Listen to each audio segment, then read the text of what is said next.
Guys, relax lang, ako lang to. Ako lang to mag-isa. Mag-isa magtatrabaho sa bagong project. So medyo matagal-tagal na naman tayong matapos ito. Anyway, so may panibago tayong project ngayon. So ang panibagong project ay ito. Ayan. So, nandito tayo ngayon sa front front porch. So, yan yung front porch namin. Pagka pasok mo sa bahay, yan yung pasokan. So, yun yung main door na ginawa ko. Ako ang nag-install. Ayan. So, medyo magulo siya ngayon kasi aayusin nga to eh.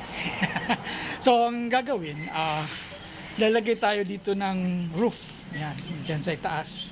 So maglalagay tayo ng yung transparent na roof na diretso siya doon, dito. Yan, dito.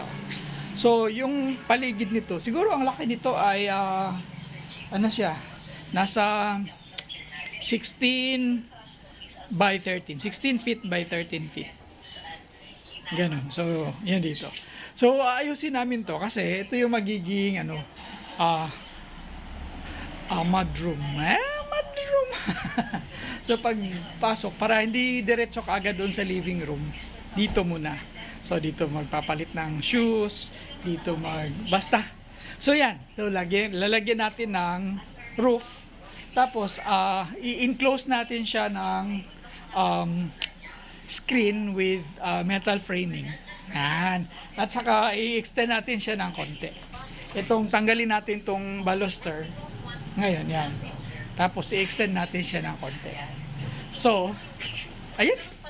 Exciting to. So, pero matagal-tagal, no? Kasi, after ng roofing, tapos, yung enclosure niya, na may screen enclosure niya, na may metal framing, tapos mayroon pa siyang yung roof, yung wall niya ay papalitan pa natin. Ito kasi yung wall niya ngayon.